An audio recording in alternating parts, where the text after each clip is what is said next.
fans, welcome to the Forecheck. I'm Carley Johnson, joined this week by Art Regner, and we're here in Heritage Hall at Little Caesars Arena, here to talk about a very historic week for the Red Wings. They are retiring the 8th jersey at Little Caesars Arena on Friday night.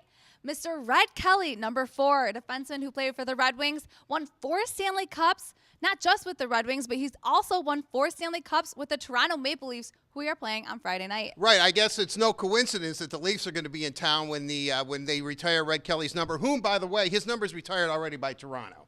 But, Red Kelly, and, to date myself, when I first started in Detroit Sports Talk Radio, one of the first things that I said on the air, and I've been saying it ever since, is that Red Kelly's number should be retired by the Red Wings. He's the first Norris Trophy winner ever. He was Bobby Orr before Bobby Orr, a puck-moving, rushing defenseman with that team that the Red Wings had in the 50s when he played in the 4 Stanley Cup champions. He is truly a dynamic force. Not only that, he's an extraordinary man, Carly. The thing that I really admire about Red Kelly, and I guess in today's society, this would have been worked out. He probably never would have been a Maple Leaf. Sorry, Leaf fans, but he probably wouldn't have been. Through a little snafu here with Red Wing management, Jack Adams decided to trade him. They first tried to trade him to the Rangers. No way. He didn't want to go. He's going to retire. Going to retire in the prime of his career. Going to retire. They trade him to Toronto. Toronto moves him up front to a forward. He wins 4 more Stanley Cups.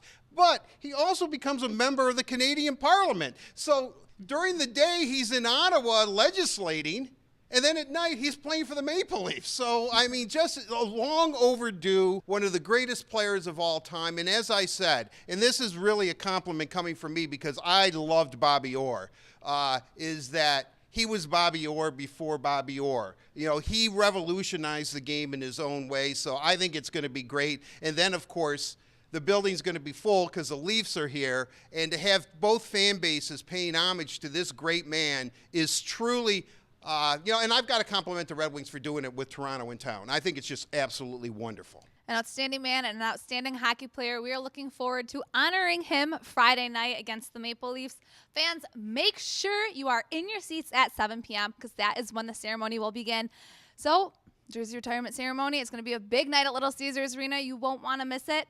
Then on Saturday, the Red Wings will head to Ottawa to take on the Senators. Now, these two teams are teams that are kind of hoping to turn the season around. Well, the thing that's funny about this game is that there's going to be another NHL fan base that is going to be really rooting hard for the Red Wings, and it's the Colorado Avalanche, believe it or not, because no matter where Ottawa finishes in the standings, Colorado gets their number 1 draft pick. And so right now, these are two teams, unfortunately, that are going to vie for the maybe the top pick. They're going to be in the lottery if things continue this way. But Ottawa, we've talked about them before. With Duchesne and Stone, and goaltending has been an issue because Craig Anderson has been, hurt most of the year. They're fine goaltenders. So the last time the Red Wings were in Ottawa, they were awarded 2 penalty shots in the 3rd period. 3rd time in Red Wing history that had happened, and guess what? They missed them both, and they end up losing the game 2-1. So this is going to be a good, feisty battle. Perhaps the biggest surprise about the Senators, though, is that they traded Erik Karlsson, and Thomas Chabot, all of 21 years old, has stepped up to the forefront and has become one of the very good young defensemen and a leader. So Ottawa was predicted to be, rebuilding, shall we say, but some of the younger players have really stepped up, like Chabot. Then you throw in Mark Stone and you throw in Matt Duchesne, and this is a pretty formidable team. And if Craig Anderson can come back and be, healthy and be the Craig Anderson of old, they could make some noise. Sorry, Avalanche fans, but they may not make the playoffs, but their chances of maybe winning the NHL lottery would be greatly decreased.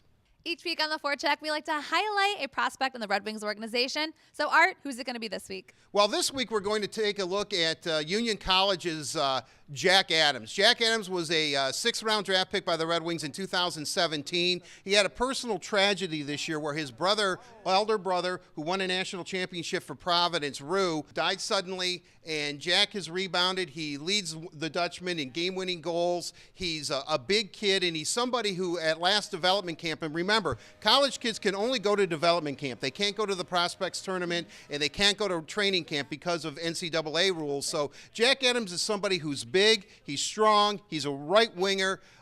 He's really strong as far as inside. You know, he's had to deal with a lot. But this is a guy that Chris Draper pointed out after last development camp and said, you know, big guys take a little bit longer, but he has the heart and soul, and he could be a Red Wing someday. That Jack Adams, you've got to watch for him. He's in our blog series, and he actually wrote a tribute to his brother that was on DetroitRedWings.com. So a really good beautiful kid. Yeah. Fans, don't forget one home game this week. It is on Friday night when the Red Wings take on the Toronto Maple Leafs at Little Caesars Arena. It is the night that we will be retiring Red Kelly's number 4 jersey. Get here early because the ceremony starts at 7 p.m., and that is something you guys will not want to miss out on. Tickets are available at the Xfinity box office or DetroitRedWings.com. That's it for this week's The Forecheck. It's going to be a great week of hockey, yeah? It's going to be a terrific week of hockey. And again, congratulations to Red Kelly. Absolutely. Congratulations, Red Kelly. We'll be looking forward to it. Hope to see you there. See you next time.